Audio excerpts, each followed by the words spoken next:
Hello and welcome to the Devy to Dynasty Film Room podcast, episode 7. Cannot believe we're halfway through the season already. I'm with my co-host, Matthew Rupert, How's it going, everyone?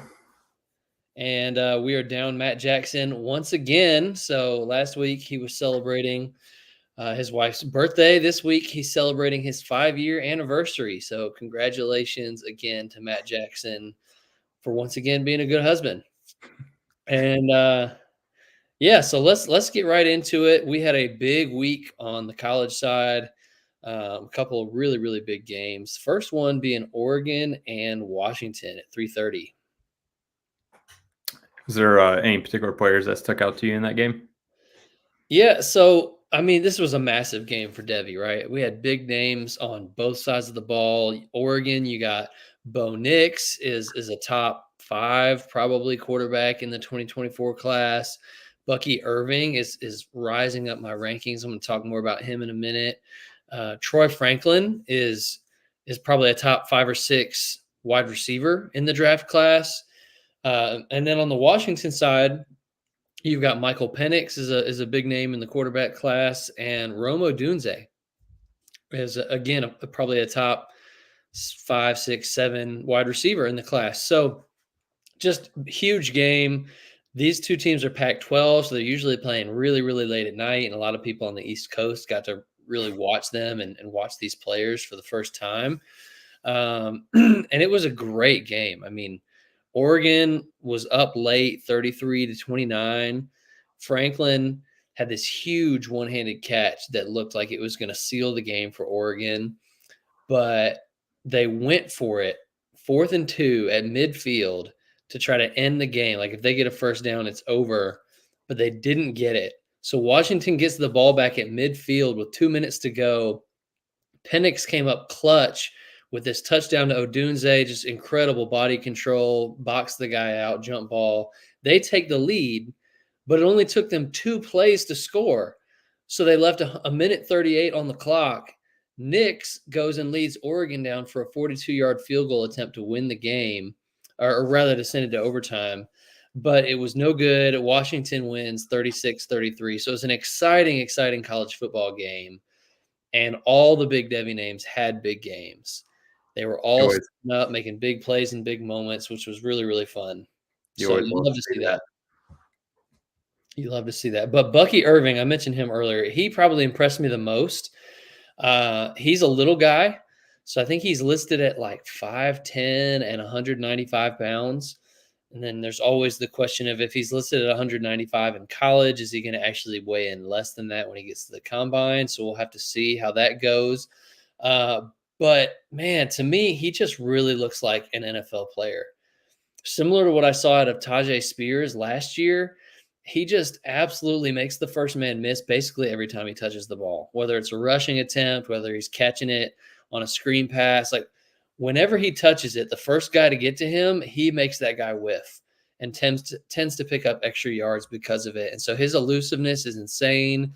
He's got surprisingly good contact balance for a little guy. He's great in the receiving game.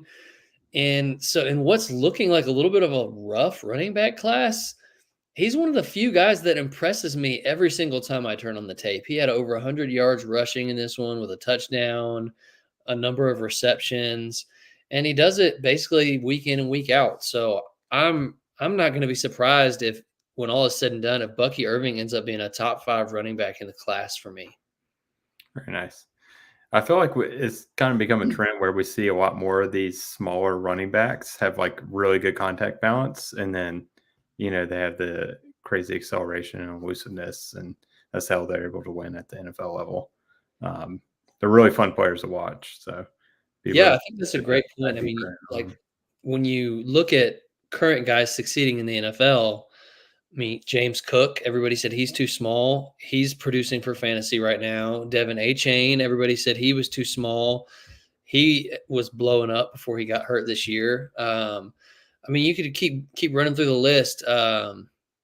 Man, I know there's at least one more that I'm drawing a blank on, but a bunch of these smaller guys, obviously like Christian McCaffrey, the RB1 in all of fantasy, looking completely dominant right now. Austin Eckler.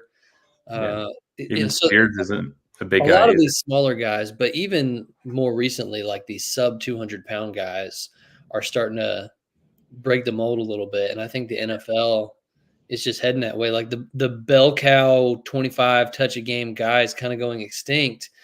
And so the best running backs are the ones that get this consistent PPR floor. So Yep. Agree with you there. What other game were you dialed in on this weekend? yeah, so another game that happened, I think, in the 3:30 window, but it's USC versus Notre Dame, and USC is another one that's usually on late at night. Everybody knows the name Caleb Williams. He's the 101, presumed 101 in the 2024 class, at regardless of position, but especially in super flex leagues. I mean, I've heard people say he's a better prospect than Trevor Lawrence. Like he's really, really good, but he looked rough this week. And a lot of people, I think, knew the name. And so they tuned in like, oh, he's actually playing at a reasonable hour of the day. Let me watch him play. And I was like, I thought this guy was good. Like, what's the deal here? Because he had a really bad game. And he's so good off script when the play breaks down with his escapability, his ability to throw on the run, throw off platform with these crazy arm angles. He's really, really creative. Yeah. But I think what we saw in this one is that you just have to be careful not to become too dependent on that kind of stuff, right? Like we've even seen it with Mahomes in his NFL career where he had to learn to take what the defense gives him. He had to make an adjustment because he got too reliant on, the spectacular highlight plays. And as his career has progressed, he's matured and he takes the check down when it's there. He throws it out of bounds when he needs to throw it out of bounds, and just take what the defense gives you, play within the structure of the offense, have that crazy creative stuff in your back pocket when you need it, but don't have that be your bread and butter. And I think that that's something that Williams is going to have to learn. And so their defense, USC's defense is not good. So I don't know. Maybe they get behind early. He feels the pressure to go out there and be a superhero. So he was definitely playing some hero ball. He was forcing it. These interceptions that he threw definitely dug them in an even deeper hole. And I'm not overly concerned. I mean, if you ask me what's the panic meter, I mean, it's one bad game, right? The guy has just done nothing but wow us and drop our jaws for years, and he has one bad game. Like, no, I'm not going to panic. I would say my panic meter is at like a 2 out of 10. But it's something that I'm going to pay attention to moving forward. Like, how does he do standing in the pocket, making plays within the regular flow of the offense? And the next time he faces adversity, I really want to see him handle it better. Got it. I'm curious, what did you see with the interceptions he threw? Was he like just forcing it, or is it more defense making a good play, or is it, kind of all of the It above? was a little bit of both, but what I saw is he was getting a lot of pressure. The offensive line wasn't holding up. And instead of, you know, get out of the pocket, throw it out of bounds, or even take a sack, it was like, let me throw this crazy prayer up off platform, off my back foot, and think that I'm going to be able to make something out of nothing because that's what I've always been able to do.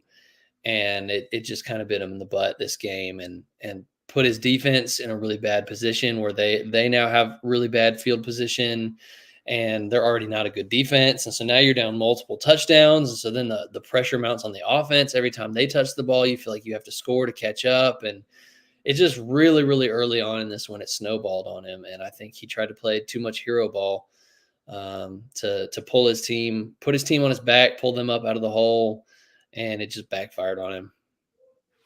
Gotcha. What are some guys that have kind of gone stuck up or stuck down on you this past weekend?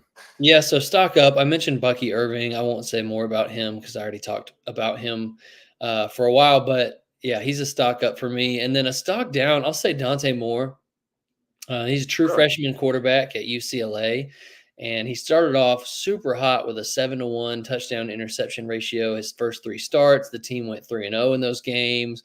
The ball absolutely flies out of his hands. He's got good mobility. He seems to have the intangibles that you want at the quarterback position. So I've waxed eloquent about this guy on here before, and he's been my top freshman quarterback for a while now. But as they've gotten into conference play and the competition has gotten stiffer, he's lost 2 of his last 3 games. He's thrown 3 touchdowns to 6 interceptions. It's some natural growing pains that you have to expect from a true freshman. None of his peers have even earned their way onto the field yet, so you can't knock him too much. But, it's 3 weeks in a row now he's had some pretty subpar performances, so I think we have to say he's a stock down, but don't sell low on him. Just something to monitor, particularly the turnovers. I don't wanna see him throwing 6 interceptions in 3 games. Yeah. But all 3 have been against ranked opponents. Again, he's a true freshman, so stay patient with the guy, but would have loved to have seen a better start to conference play for him. Do you think this could be like a buy low opportunity on the Devy side? Try and make a trade? Maybe, yeah. I mean, I think most people who have him are probably not going to panic this early in his college career because he's literally got years to correct Yeah. whatever issues are there. But I think the guy's a stud, and so I would buy him just because I want to buy him. I think his value is going to keep going up, up, up the closer he gets to being draft eligible. So, yeah, if there's any kind of a dip at all, I'd feel great about buying it. So, good question. Let's move on to the NFL side of things. And Rupert, you are my go-to NFL guy here. I want to know, what were some of your big takeaways from a dynasty perspective from this weekend's NFL slate?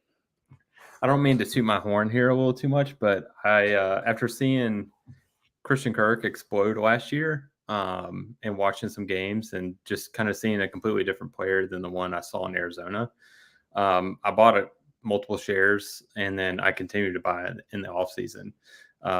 And I thought I bought pretty low based on the fact that everyone's scared because Calvin Ridley's coming in. And then I'll admit it, I got quite scared after week 1. Yeah, a little zero burger for you. I was quite scared. I was like, oh no, I made a mistake here.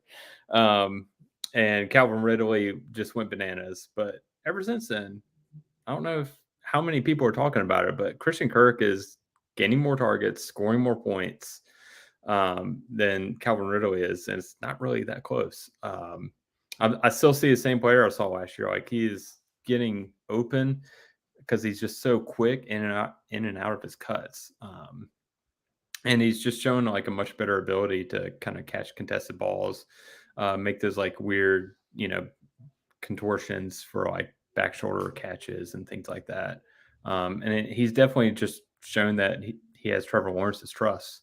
Hence why he's, getting so many targets. So I still think the consensus is low on him because of Ridley.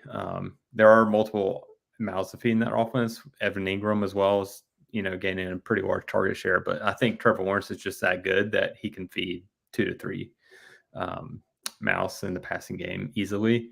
So he's someone that I'm going to be looking around to see if I can buy some more shares. All right, I like it. Yeah. Moving on to, and don't worry about the victory lap, man. If you think you're tooting your horn, just wait for me in a little bit. I got something for you. But one observation that I made is Wan'Dale Robinson is looking better and better every week. This is a guy coming off an ACL injury that, I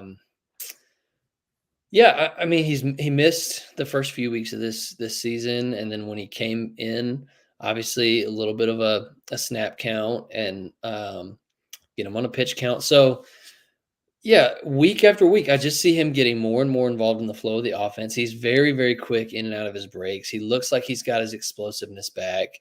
He's tiny, but he looks like a very reliable short to intermediate target, which is something that they really need in that passing attack. And he's earning targets. His snaps are going up. So I love to see that from Wan'Dale. I think he would be pretty cheap to acquire in Dynasty right now. And I think he could be, maybe a little bit on the low upside side, but a PPR machine that can just get you 10 points in his sleep. And, you might could get him for What do you think? A third, 2/3? Yeah. Yeah, I I think don't so. think you need to give a second for him, so I think he's a good little buy low target. Yeah. Even a late second, I feel like is, would be fair. Yeah, I definitely try and go with the threes to start. Mhm. Yeah, I totally agree. Like he is a jitterbug. That guy is so quick. And what I think really helps him is he gets open like right away. Like he doesn't need to get to the top of his route. He can win right off the line. And that's really beneficial to him with how porous the Giants' offensive line is because the quarterback can't wait for someone to get to the top of the route, right? So I think he's just going to, have a really steady PPR floor. He may not have a crazy high ceiling, but yeah, totally agree with you there. Really like what I've seen out of Wandale. All right. Well, give me another observation of yours from this weekend. Yeah. I'll kind of stick on the little smaller jitterbug wide receiver theme. Josh Downs last 2 weeks is very similar player to me. I feel like he's a little more stout, has a little more kind of yak ability. Like I feel like even though he's small, like he's like very stout, smaller guy. Um, as I he like gets open all the time. Like we saw it in the college tape, right? Like he was never not open. Drake May Mhm. could have thrown it to him like almost every single pass. Um, and he's just shown that he's just doing that still at the NFL level, right? He gets open. He knows how to find the soft spots in the zones. He knows how to read coverage. And I think he's going to be the favorite for Gardner Minshew to um, kind of be his little security blanket. So I think he's going to have a really strong into the year. Really like what I've seen. He's slowly progressed every week. In the last 2 weeks, he's looked phenomenal to me. Yeah, I love Josh Downs before the draft, and he slid further than I wanted him to going to the third round. And for me, like he dropped post draft from he was my wide receiver 3 before the draft, and I think he dropped to like my wide receiver 5 or 6. So still higher on him than most, but yeah, just pure tape grade. He was my wide receiver 3 in the class, and so I love to see just a little bit of early production from him. He's already completely edged out Alec Pierce in terms of earning targets in that offense. He's the clear number 2 to me behind Pittman at this point, which, just 5 games or whatever into his career, 6 games, that's really great to see. He's on the field for like 80% of his snaps. The last 2 weeks, or really the last 4 weeks, you got 12 targets, 3 targets. So that was a down week, 6 targets, 8 targets. So that, and he even going to the first 2 games, 7 targets, 5 targets. So he's averaging like what 7, 8 targets a game almost Yeah. this early in his career. I love to see that. So yeah, great call out on that one, and I'm totally with you on it. As we say, he is who we thought he was. He is a guy that we thought would be open all the time at the NFL level, therefore earning 7 to 8 targets per game. Kind of like we said with Wandell, like he may not have like a crazy high ceiling just due to being a smaller guy, number 2 in the offense for now. Who knows? He may be overtaking Pittman soon. We'll see.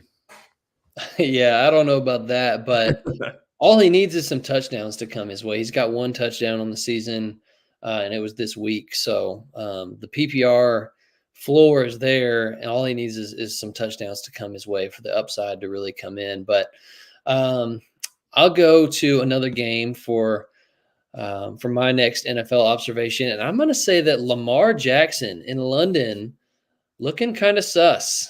Um, Hmm. I know that last week, you know, the stat line did not reflect how well he played. There were, I think, 7 drops from his um, That tape wide was receivers in that horrific to game. watch. Yeah, and like multiple of them would have been for touchdowns. So like I get all that.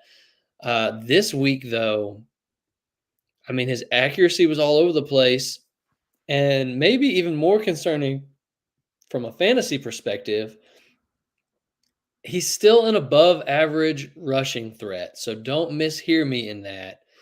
But when you compare it to like prime Lamar Jackson, just the electric threat to break off an 80-yard run every time he touched the ball, making guys miss in the hole, elite acceleration, I don't see that guy anymore. Like, I see a guy that's a threat to make a couple guys miss, escape pressure, get 12 yards, and then get out of bounds. I don't see the 80-yard touchdown guy anymore, and so that to me, like you're seeing, he's in the QB 9-10 range, which is not bad by any stretch of the imagination. But that QB1 upside that he once had, I don't know that we're going to see it again. And so he's still a good player. He's still got a good floor. He's still scoring fantasy points, but he's kind of early in his career for us to be saying, "Oh, he doesn't have as much juice as he used to." And that tends to happen with these running quarterbacks. I mean, we saw with Cam Newton how early his career kind of came to a screeching halt as the injuries piled up, and we've seen Lamar hurt the last 2 years. So I would be looking to see what I could get for him. Not taking peanuts, but I'm gonna throw him out there in some big trade packages to see what kind of return I could get for a guy that if you did a startup today, he's a top 6 to 8 first round startup pick Yeah. in a super flex league. So that holds a tremendous amount of value. And I want to see, like, can I down tier from Lamar Jackson to a guy like Brock Purdy or Jared Goff or CJ Stroud and get a nice plus on top of like some positional players, running backs, wide receivers, tight ends that could really help bolster the rest of my team. I think that's a move that I would look to make where I have Lamar Jackson. I remember you texting me this on Sunday, and I was just like, "You're right." Like, I haven't seen like a single run where like my jaw just dropped. Like you would see like every like 2 or 3 games from him in every other season. Um, yeah, he doesn't look like he quite has that acceleration that he had. I wonder if there's some kind of like lingering effects or some hits taking their toll, or if he's just like trying to be more conscious about like not Hmm. being that guy and try and prove that he is a passer. Now that Hmm. they surrounded him with a little better weapons this year, despite the 7 drops they had last week. Um, so yeah, it's definitely something I want to be keeping a real close eye on the rest of the season. Yeah, so just put them on the block, see what kind of offers you get, or throw some offers out to your league mates that's market value that you would be happy with the return, and yeah, just go from there. So, Rupert, any other observations you want to make from this weekend's NFL slate? Yeah, Michael Mayer. He was tight end one, kind of coming into the draft and combine, and then you know kind of got downgraded to kind of like tight end three behind Kincaid and Laporta. And then that's kind of like stayed the course so far this season. It seems like Laporta has definitely overtaken Kincaid. But what I've seen from Mayer the last 2 weeks has really caught my eye. I don't mean to over exaggerate here, but it's looking the same kind of movements and kind of yak that I saw from Gronk in his rookie year that made me buy him up. Um, at 265 pounds, the way that he'll stop on a dime, turn around, catch the ball, and then immediately turn and get 3-4 yards up the field is pretty shocking for 265 pound. And he's running angry too, and I really love to see that. He's starting to earn a little more consistent targets. Um, Tight ends are known to have a very rough rookie year, but man, he looks impressive to me. I'm shopping all around to see where I can get some more shares. I think I only have one at this point, maybe two. Um, but he looked better than what I've seen from Kincaid all year. Um, dare I say he may have looked better on Laporta to me. Okay, Going a that little, would be a bold take because Laporta has been incredible. The knock on Michael Mayer really, as we got into the draft process and into the combine, and people started really studying the tape, was like, man, this guy's super productive in college, and he's skilled, and he's well rounded, and he can block, but he just does not have the juice that a Kincaid or Laporta has in terms of just athleticism. He's a little bit slow and plodding. And so I think what you're speaking to is maybe the top speed's not there, but maybe in short areas, there's a little bit more quickness than maybe we gave him credit for. He certainly is a very precise route runner. He's got very reliable hands. Um, I'll have to watch and see if I see what you're seeing because when I studied his college tape, I did not see any of the explosiveness like what you're talking about seeing. But his snap count, I mean, early in the year, you heard nothing about him through training camp, through preseason. The first 4 weeks of the season, his targets were 0, 1, 1, and 0. So he was barely involved. His snap count was below 50%. Well, this week, he had an 81% snap share and he had 6 targets, which that's a very encouraging sign that at least maybe they're going to start to use this guy that they spent a second round draft pick on, and the volume could be there. There's certainly, I mean, you've got Devontae Adams and Jacoby Myers, but it's not like that offense. I mean, Jacoby Myers is a solid wide receiver too. So he's probably third in the pecking order for targets. But it's not like it would be impossible to overtake Jacoby Myers and be second on the team in targets, which really that's what you want to see from a tight end is to be top 2 on his team. Mhm. He's young, he's talented. So yeah, I'm curious. I'm glad that you said that because that makes me want to go back and watch the Yeah, game and see what I can observe from him. yeah. I Because he was a guy I was kind of down on just based off his college tape. Yeah. I like I said, like, I saw the juice. Like, these last 2 games, I was kind of shocked and taken aback. I was like had to check the number. I'm like, "That is him." Um, and like you said, like, I wasn't expecting to see that just based on the college evaluation. I don't know if it's like a NFL strength and training program, that added a little bit of juice for him, but man, he looked phenomenal to me. He really did look like rookie Gronkowski, in my opinion. Okay. Yeah, Gronk, that's a lofty praise right there. So, um, I will go to my next one and just talk a little bit about the Chargers game. One of the fun things about us recording on Tuesday nights now is that we can react to the Monday night game, and um, Keenan Allen looks completely unstoppable. He looks like top 3 wide receiver in the entire NFL right now, dare I say. I mean, he just consistently breaking people on his routes, consistently getting open down the field. If you watch this game, there were multiple times that he burnt his man down the field, and Herbert just totally whiffed on the throw. He could have had 200 plus yards and 3 touchdowns in this game, Easy. easy. And it's still, I mean, he had 85 yards and 1 touchdown, which is a very respectable fantasy performance with like 7 or 8 catches, I think.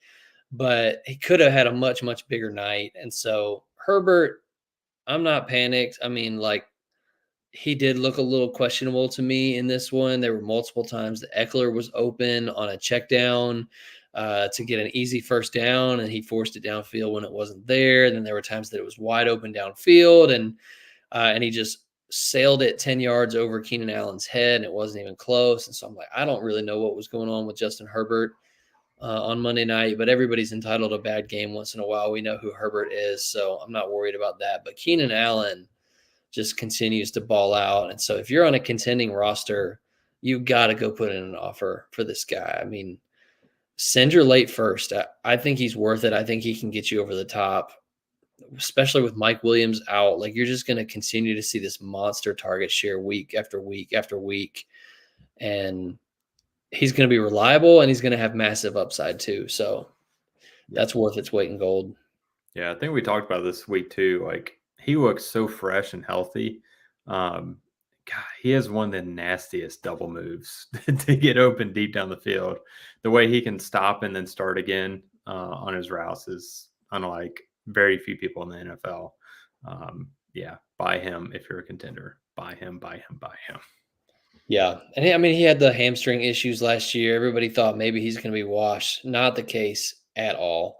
It was not the beginning of the end. He looks very, very healthy. I, I don't think, I mean, maybe he's a 1 year rental, but he looks like he's got a lot left in the tank. I would not be surprised at all if you get another 2-3 years of production out of Keenan Allen. So maybe even in the vein of like what you're seeing from Adam Thielen right now. But Yeah, I I agree. can't imagine that next year he's just awful all of a sudden. He just looks too good to me right now. Yeah, and So I he think you wins. get at least 2 good years. Yeah, he wins by precise route running and great hands. Uh, Mhm. and he's not one of those guys that just relies on speed because he's never been a fast guy, always top end speed, but he's so good in like small areas with a short area quickness. Um, that's just going to lend himself to be pretty valuable till he's 33, 34. Okay, give me your last observation here. Um, that was Your all I had sell. this week. Oh yeah, so by Meyer, by Keenan Allen. Already talked about that. I'm going to say sell Debo Samuels. Um, I think Ayuk is definitely overtaken him for wide receiver one. Um, he's better route runner. Um, I feel like he's just going to gain more targets because of that. It seems like the passing game kind of revolves around him.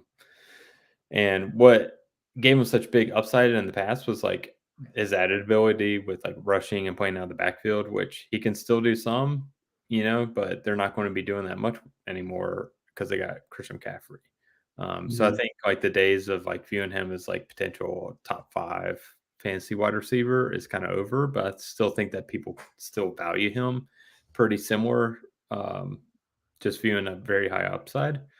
So I think I would go ahead and try and get out um, now and see what you can get. Like maybe go tier down and get a plus on top, or try and use him to kind of trade up for, if a contending team has Justin Jefferson or something like that. Try and you know Debo into first and second or something to try and get Jefferson. But yeah, I'd be looking to move any shares. I think I have one that I'll be looking to offload. Okay. Yeah, I'm totally with you. I've been out on Debo for years now. I really believe he was a 1-year wonder. It was an awesome year. I'm not saying he's a bad player, but I think he's like a low end wide receiver 2 for fantasy. And I don't know what happened in that year that I mean, there was a lot of fluky stuff, like just ridiculous efficiency on the number of targets and touches that he had. Tons of touchdowns that year. I mean, like you mentioned, the rushing attempts. I don't think he ever sniffs anywhere close to that again. So, but there's definitely still some name brand value there. I'll give my last spiel, and I kind of hinted that there would be a victory lap coming. So this is just a little rookie roundup, all right. And this is early in the year. There's still plenty of time for things to turn around. But a little victory lap never hurt anybody. All right. I consider rookie breakdowns and draft prep to be kind of my calling card. And anybody who took my rookie advice this year would have grabbed Stroud over Bryce Young, Flowers over Quentin Johnston, A-Chain over Charbonnet and Kendre Miller, Downs and Reed over Mingo, Laporta over Mayer, Tank Dell over Boutte. Now, if you took my advice, you would have faded Puka Nakua hard, which nobody bats 1,000, right? Um, I'm okay missing on a 5th round rookie that has taken the league by storm. I know of a few people that were touting him, but not many. So 32 NFL GMs pass on him for 5 rounds. You're good, man. all right. Well, anyway, I feel pretty good about my take so far. I really do. So I'm gonna just pat myself on the back a little bit and look forward to getting into this next rookie class. But I had to throw that in there. I kind of came to that realization, like, man, my rookie takes are kind of smashing. I want to talk about that. So, um, with that being said, let's get the people out of here. Where can they find you on Twitter? At Matthew Rupert FF. All right. You can find me at Devy2 Dynasty FR, the number 2, not the letters TO. Devy2 Dynasty FR. And that's also the YouTube channel. So if you're listening on Apple Music, you can find us on YouTube at youtube.com/at Devy2 Dynasty FR. If you're on YouTube, like, comment, drop us a sub. If you're on Apple Podcasts, leave us a 5-star review. It really helps other people find the channel, helps us grow. So thank you so much for listening, and we'll see you next week. See y'all.